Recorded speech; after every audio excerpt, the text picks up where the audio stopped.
नमस्कार दोस्तों कई बार हमें अपनी स्टडी करने के लिए या कहीं पे जॉब करने के लिए घर से बाहर जाना पड़ता है। और घर से बाहर जाने के बाद में हमें कई बार ऐसी जगह रहने को मिल जाती है जिसके अतीत के बारे में हमें नहीं पता होता है। और जब हमें उस अतीत के बारे में पता चलता है तब तक बहुत ज्यादा देर हो चुकी होती है। जी हाँ दोस्तों, कई जगह ऐसी होती हैं जहाँ पे बहुत सारी एंटिटियों आत्माओं का वास होता है और जब तक हमें पता चलता है तब तक हम उन आत्माओं के शिकार बन चुके होते हैं जिनसे निकलना बहुत ही ज्यादा मुश्किल हो जाता है। जी हाँ दोस्तों, स्टोरी काफी ज्यादा इंटरेस्टिंग है तो मैं आप लोगों से यही कहना चाहूंगा कि स्टोरी को अंत तक जरूर सुने, क्योंकि अंत तक अगर आप सुनेंगे तो आपकी भी रूह कांप जाएगी। लेकिन स्टोरी में आगे बढ़ने से पहले मैं आपको बताना चाहूंगा, अगर आपके पास में भी कोई रियल इंसिडेंट या कोई मजेदार स्टोरी है तो वो आप हमारे साथ में शेयर कर सकते हैं हमारी दी गई ईमेल आईडी pankaj32549@gmail.com पर। मैं उसे नरेट करूंगा अपनी आवाज में और आप सभी लोगों के सामने लेके आऊंगा। और जिसकी स्टोरी मेरे को अच्छी लगेगी, जिसको मैं नरेट करूंगा, मैं उसको 200 रुपए रिवॉर्ड के तौर पे दूंगा। तो चलिए बढ़ते हैं स्टोरी में आगे। आज की स्टोरी हमारे साथ विश्वजीत ने शेयर की है। ये जो कुछ भी इंसिडेंट हुआ है वो खुद विश्वजीत के साथ में हुआ है। विश्वजीत बेसिकली राजस्थान के एक छोटे से गांव का रहने वाला लड़का है। विश्वजीत की फैमिली में उसके माता पिता रहते हैं। ये फैमिली में टोटल 3 मेंबर हैं। विश्वजीत के पिताजी के पास में प्रॉपर्टी की कोई भी कमी नहीं है। इनका घर बहुत ही ज्यादा अमीर है। इनके पास जमीन जायदाद बहुत ही ज्यादा है और यहाँ तक कि विश्वजीत के पिताजी के पास 2 फैक्ट्रियां हैं जिनको ये चलाते हैं, एक बिजनेस करते हैं। खैर, पैसों की इनके पास में कोई भी कमी नहीं है। विश्वजीत की एक गर्लफ्रेंड होती है जो उन्हीं के गाँव की लड़की होती है। विश्वजीत का रिलेशन उस लड़की के साथ में 10th क्लास से स्टार्ट हुआ था और अभी वो 12th क्लास में हो चुके हैं और उनका रिलेशन चलता आ रहा है। वो एक दूसरे से बहुत ही ज्यादा प्यार करते हैं। अब 2 साल का जो रिलेशन इनका चल रहा है, इनमें इनका प्यार इतना ज्यादा बढ़ जाता है जिसकी कोई सीमा नहीं होती। खैर, धीरे धीरे करके ये अपने ही गांव में मिलते हैं, कभी स्कूल में साथ जाते हैं तो वहीं पे मिलते हैं। ऐसे करके ये दोनों मिलते रहते हैं, इनका प्यार बढ़ता रहता है। जैसे 12th क्लास कंप्लीट होती है तो जैसे गांव का माहौल होता है, लड़कियों की शादी जल्दी करवा दी जाती है। उनका आगे स्टडी करने का उनका ऐसा कोई प्लान नहीं रहता, लड़कियों को आगे पढ़ाने का कोई बढ़ावा नहीं देते, उनकी जल्दी शादी करवा देते हैं। इसलिए विश्वजीत की जो गर्लफ्रेंड थी उसकी भी उसके घर वाले शादी करवा देते हैं। और शादी करवाने के बाद में विश्वजीत का दिल टूट जाता है, क्योंकि उसका रिलेशन जो 2-3 साल से चल रहा था, जो वो उस लड़की से डेली मिला करता था, जो उसका प्यार था, वो उससे दूर चला जाता है और वो अब डिप्रेशन में चला जाता है। धीरे धीरे करके, जैसे मैंने बताया, इनके घर में पैसों की कमी नहीं थी तो अब ये नशे की लत पकड़ लेता है और शराब पीने लग जाता है। शराब में बिल्कुल धुत हो जाता है। 12th करने के बाद में अब ये सिर्फ अपने घर पे पड़ा रहता है और सिर्फ शराब पीता है। ऐसे ही थोड़ा समय निकलता है कि अचानक विश्वजीत की माताजी हैं, उनका किसी बीमारी के चलते हुए निधन हो जाता है और ये एक और झटका विश्वजीत को लग जाता है। और उसके बाद में जैसे उनका अंतिम संस्कार वगैरह सारी प्रक्रिया होती है और उसके बाद में विश्वजीत अब और भी ज्यादा नशे करने लग जाता है। वो अपने पापा या अपने दोस्तों से मिलना छोड़ देता है, सिर्फ अपने घर में अपने रूम में पड़ा रहता है और शराब पीने लग जाता है। ना तो वो अपने पापा से बोलता है, जब भी उसके पापा फैक्ट्री से घर पे आते उससे पहले ही वो अपने रूम लॉक करके सो जाया करता। सारे दिन बस उसको एक ही काम था, शराब पीना, और दूसरा कोई भी काम वो नहीं किया करता था।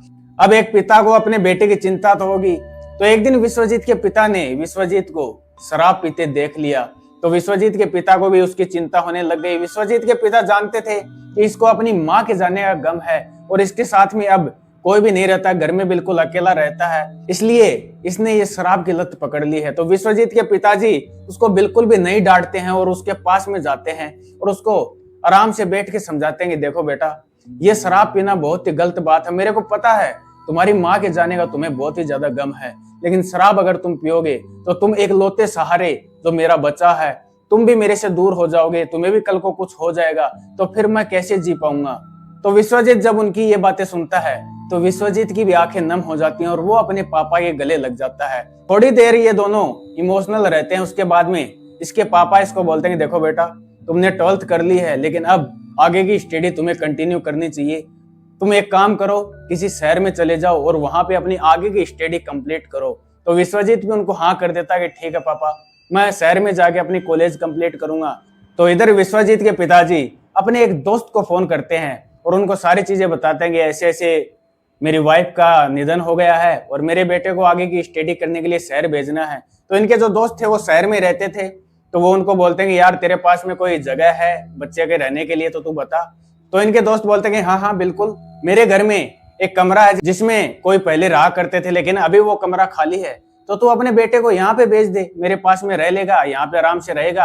अगर किसी चीज की उसको कमी भी आएगी तो मैं तो हूँ यार यहाँ पे, तो तू एक काम कर उसको यहाँ पे ले आ और उसको यहाँ पे छोड़ दे।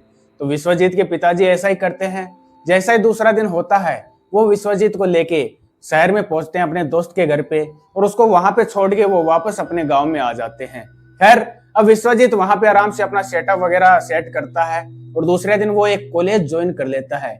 कॉलेज ज्वाइन करने के बाद में एक दो दिन वो अपने कॉलेज में जाता है, आराम से अपनी स्टडी करता है। शराब उसने बिल्कुल छोड़ दी, उसके बाद में वो शराब नहीं पी रहा था। खैर एक रात वो अपने कमरे में सो रहा था कि करीबन रात को 11:30-12 बजे उसको ऐसा महसूस होता है कि जैसे उसके शरीर पे वजन सा महसूस हो रहा है और जैसे उसका कोई गला दबाने की कोशिश कर रहा है। वो अपनी आंखें खोलने की कोशिश कर रहा था लेकिन उसकी आंखें भी नहीं खुल रही है।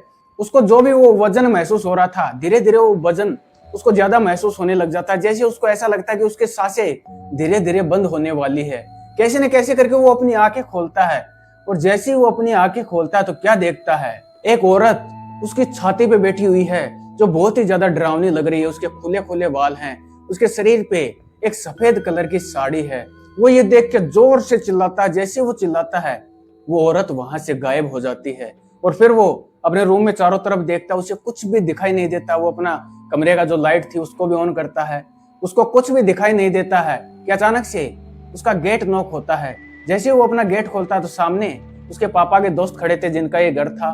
तो वो अंकल इसको बोलते हैं कि बेटा क्या हो गया, तो इतनी रात को क्यों चिल्ला रहा है। तो इधर से विश्वजीत बोलता है कि शायद अंकल मैंने कोई बुरा सपना देख लिया है, इस वजह से मैं थोड़ा सा डर गया था। तो वो अंकल बोलते हैं देख बेटा ऐसा कुछ भी नहीं है, तो आराम से सो जा और किसी भी चीज की अगर तेरे को कमी हो तो तू मेरे को बता देना। अगर तेरे को अभी भी डर लग रहा है तो मेरे साथ में चल, मेरे पास में सो जा। तो विश्वजीत बोलता है कि नहीं नहीं अंकल मैंने कोई वैसे बुरा सपना देख लिया, ऐसी कोई दिक्कत नहीं है। तो वो अंकल वहां से चले जाते हैं और विश्वजीत भी कैसे न कैसे करके वो रात काट लेता है। विश्वजीत भी यही सोचता है कि शायद कोई बुरा सपना ही था, ऐसा कुछ भी नहीं है, ये सिर्फ मेरा दिमाग का भ्रम है। जैसे ही दूसरा दिन होता है विश्वजीत अपनी कॉलेज में जाता है। खैर ऐसे ही वो कॉलेज में जाता है, एक दो दिन और निकालता है। एक दो दिन तक उसको कुछ भी ऐसा दिखाई नहीं देता है, लेकिन जैसे ही तीसरी रात आती है वो फिर से अपने बेड पे सोया हुआ था और जैसे ही 11:30-12 बजे का समय होता है उसको फिर से ऐसा महसूस होता है कि जैसे उसके आसपास में कोई चल रहा है। कभी उसको ऐसा लगता है कि जैसे कोई उसके बाल नोच रहा है, तो कभी उसको ऐसा लगता कि जैसे किसी ने उसके शरीर पे अपने नाखून चुभोए हों।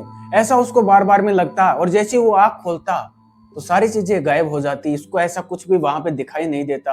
अब विश्वजीत के साथ में ये जो चीजें हैं वो डेली होने लग जाती हैं। कभी उसको छाती में वजन महसूस होता तो कभी उसको ऐसा लगता कि जैसे उसके चारों तरफ कोई घूम रहा है, कभी उसको ऐसा लगता है जैसे कोई उसका गला दबाने की कोशिश कर रहा है, ऐसा उसको लगने लग जाता है।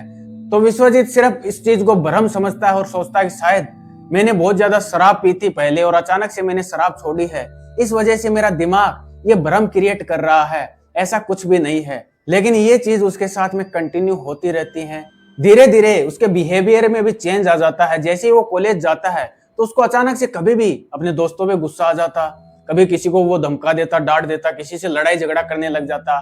खैर कॉलेज में उसका एक दोस्त भी था जिससे वो अपनी सारी बातें शेयर किया करता था कि यार मेरे को रात को ऐसा लगता है, ऐसी कोई चीज मेरे को दिखाई देती है। तो उसके दोस्त को भी सारी चीजें इसके बारे में पता थी।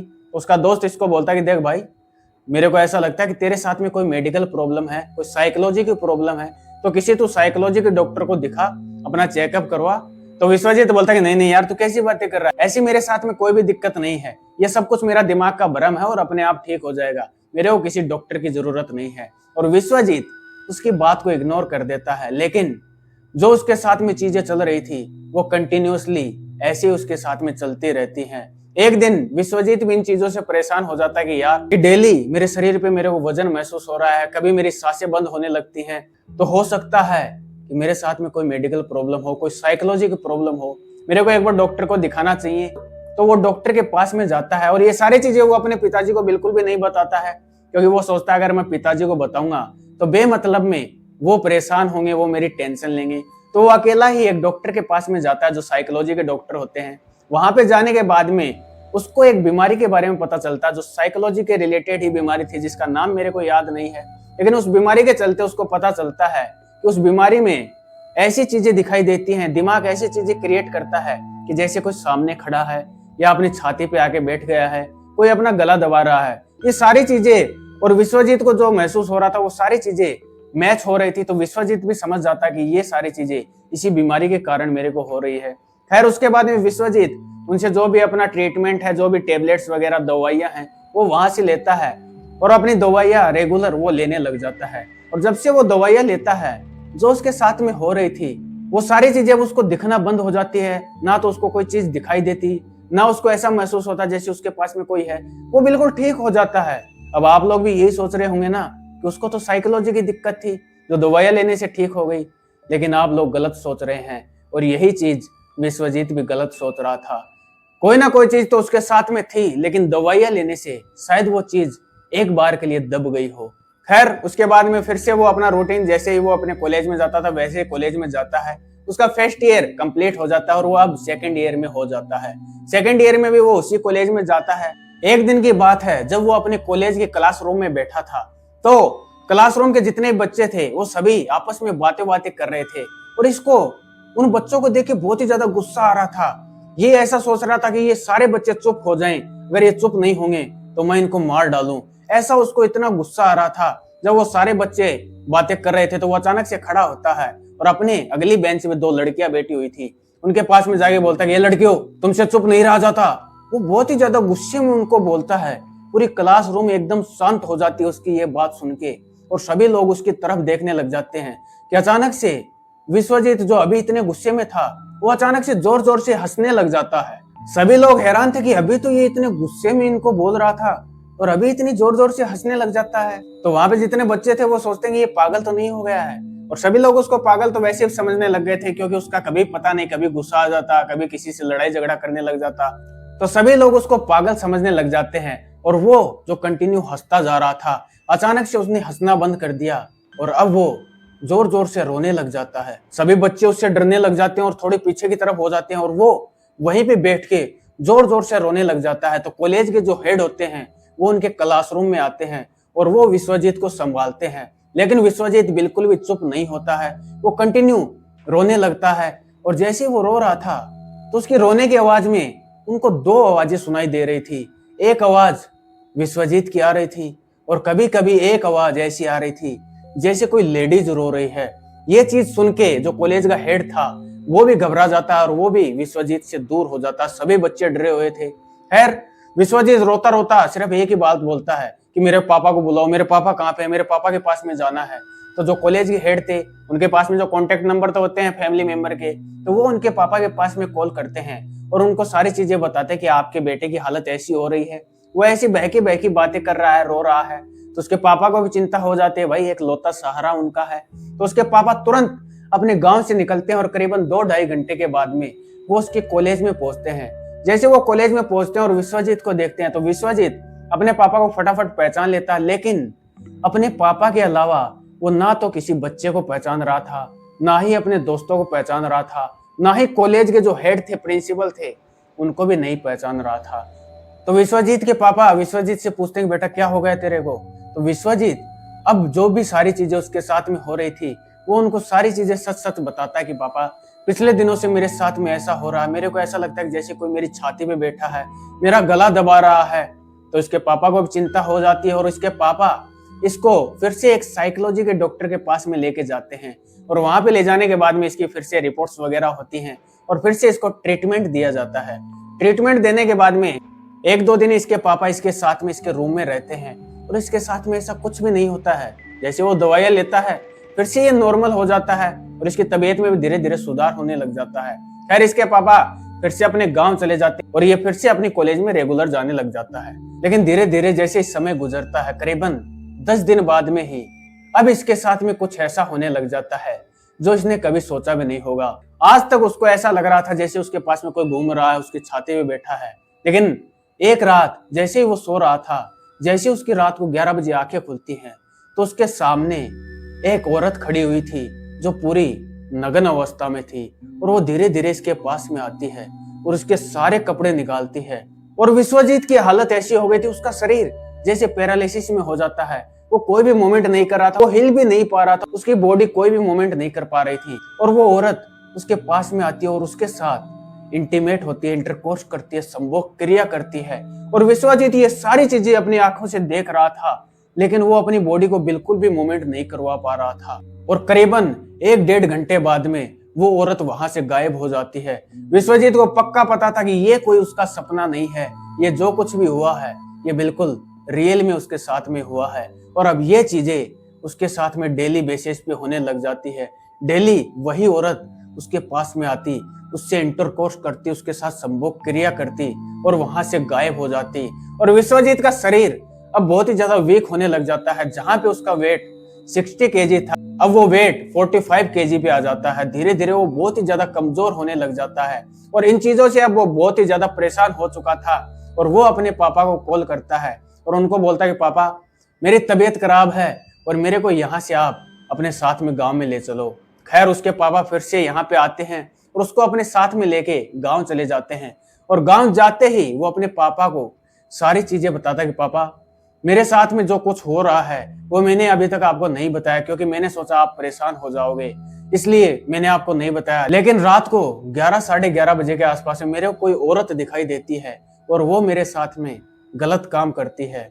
अब इसके पापा भी इस चीज को थोड़ा सीरियस लेते हैं और वो सोचते हैं कि इसको मेडिकल डॉक्टर सबके पास में दिखा लिया, ऐसी तो इसके साथ में कोई दिक्कत नहीं है, क्योंकि उसको कोई भी आराम नहीं आ रहा है। तो उनको भी अब ये चीजें कुछ और ही लगी, कुछ ऊपरी चक्कर उनको लगा।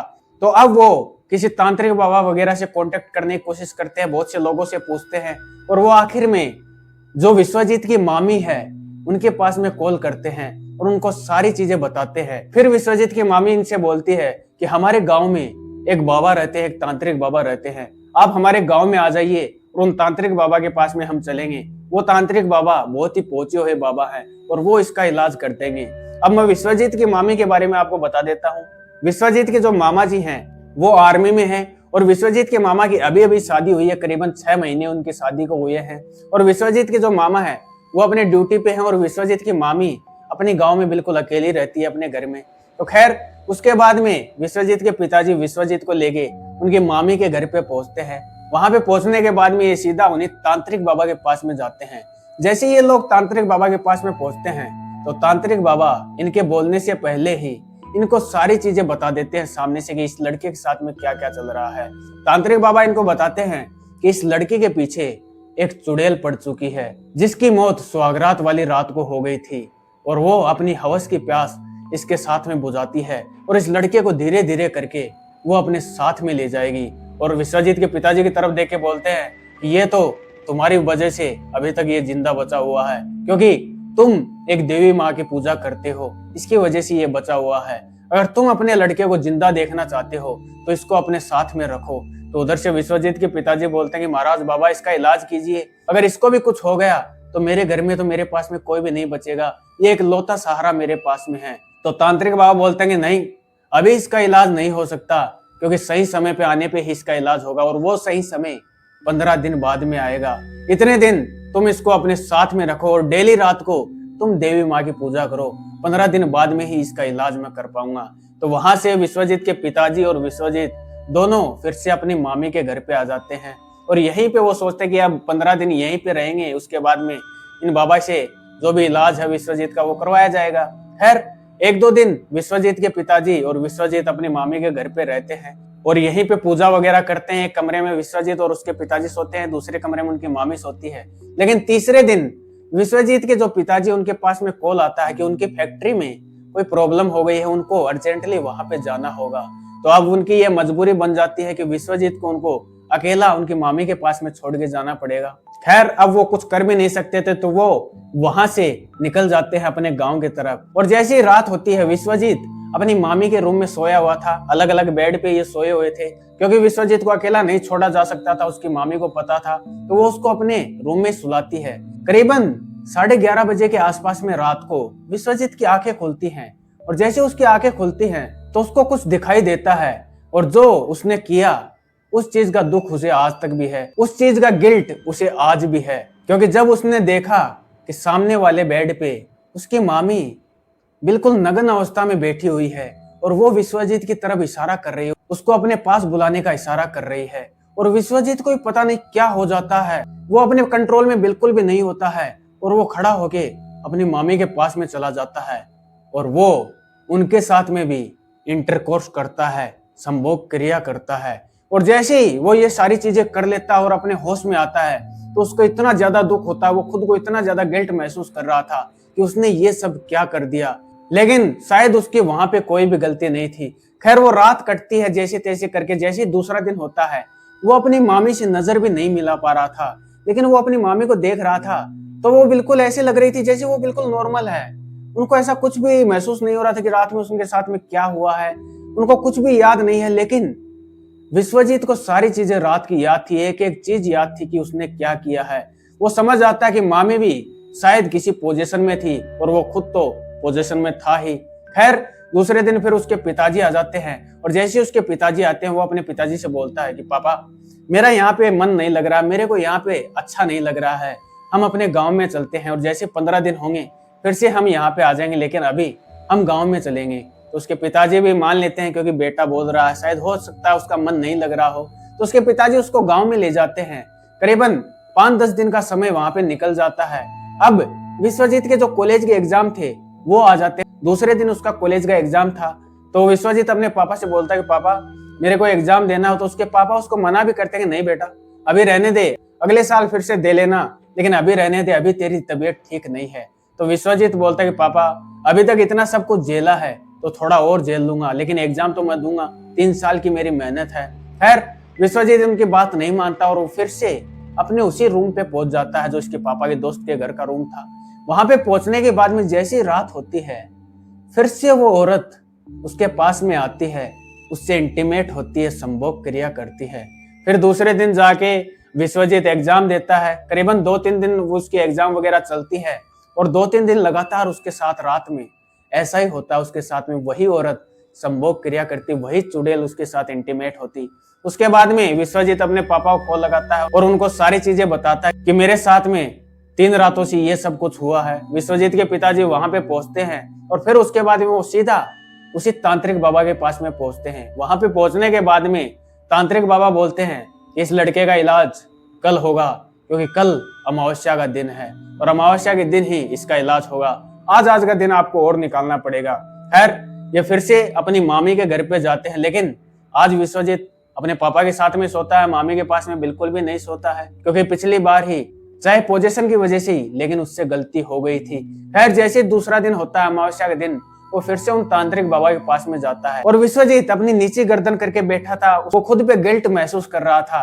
तो तांत्रिक बाबा को सारी चीजें उसकी पता थी और तांत्रिक बाबा उसे खड़ा करके साइड में ले जाते हैं और उसको बोलते हैं कि बेटा मेरे को पता है तुमसे क्या गलती हुई है, लेकिन उसमें तुम्हारी कोई भी गलती नहीं थी। तुम्हारी मामी के साथ जो तुमने किया वो तुमने पोजीशन में किया और तुम्हारी मामी के अंदर भी एक पोजीशन था जिसकी वजह से ये सब कुछ हो गया। इसमें तुम खुद को दुखी मत करो, खुद को गलत मत समझो क्योंकि ये तुम्हारी वजह से नहीं हुआ है। और फिर वो बाबा विश्वजीत को फिर से अपने सामने लाके बैठाते हैं और इनके पापा से बोलते हैं कि इस लड़के के ऊपर जो चुड़ैल है वो इसके साथ जिस रूम में ये रहता है वहीं से इसके पीछे पड़ी है। तो इधर से विश्वजीत के पिताजी बोलते हैं कि नहीं नहीं बाबा ऐसा नहीं हो सकता, वो तो मेरे दोस्त का घर है, मेरा दोस्त ऐसा थोड़ी करेगा मेरे साथ में कि वहां पे कोई चुड़ैल है और वो मेरे बच्चे को वहां पे रहने देगा। तो तांत्रिक बाबा बोलते हैं एक काम करो, तुम अपने दोस्त के पास में फोन लगाओ और फोन स्पीकर पे रखना और उनसे पूछो कि उस रूम में पहले कौन रहता था। तो विश्वजीत के पिताजी ऐसा ही करते हैं, अपने दोस्त के पास में कॉल लगाते हैं और कॉल लगाने के बाद में वो उनसे डायरेक्टली पूछते हैं यार एक बात बता, तेरे रूम में विश्वजीत के पहले कौन रहता था। तो उधर से वो अंकल बोलते हैं कि यार इससे पहले तो एक लड़का यहाँ पे रहा करता था जिसकी शादी हुई थी और वो अपनी पत्नी को लेके इस रूम में आया था और जिस दिन उनकी पहली नाइट थी वो उसी दिन पता नहीं किस वजह से अपनी पत्नी का मर्डर कर देता है और मर्डर करने के बाद में पुलिस उस लड़के को और उसके वाइफ की डेड बॉडी को यहाँ से ले जाती है और उसके 5-7 दिन बाद ही तू मेरे को कॉल कर देता तो ये रूम मैं विश्वजीत को दे देता हूँ, क्यों क्या हो गया, ऐसी क्या बात है। तो उधर से तांत्रिक बाबा फोन लेते हैं और बोलते हैं कि जो लड़की वहां पे मरी थी उसकी आत्मा उसी रूम के अंदर कैद है।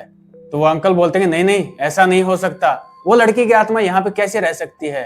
तो तांत्रिक बाबा बोलते हैं कि हाँ ऐसा ही है, उस कमरे के अंदर उस लड़की की आत्मा रहती है जो इस बच्चे के ऊपर आ गई है, इस बच्चे को परेशान कर रही है और इसको अपने साथ में ले जाएगी। हमें आपकी मदद की जरूरत है। हमें उस कमरे में एक पूजा करनी पड़ेगी, जिसके लिए आपको भी हमारा साथ देना होगा। तो उधर से वो अंकल बोलते हैं कि अगर ऐसी बात है तो मैं बिल्कुल आप जैसा बोलोगे वैसा ही करूंगा, आप लोग कभी भी आ सकते हैं। तो उधर से तांत्रिक बाबा बोलते हैं कि हम अभी आ रहे हैं, लेकिन उससे पहले आप एक काम करो, उस कमरे में जितना भी सामान है वो सारा सामान वहां से बाहर निकलवा दो।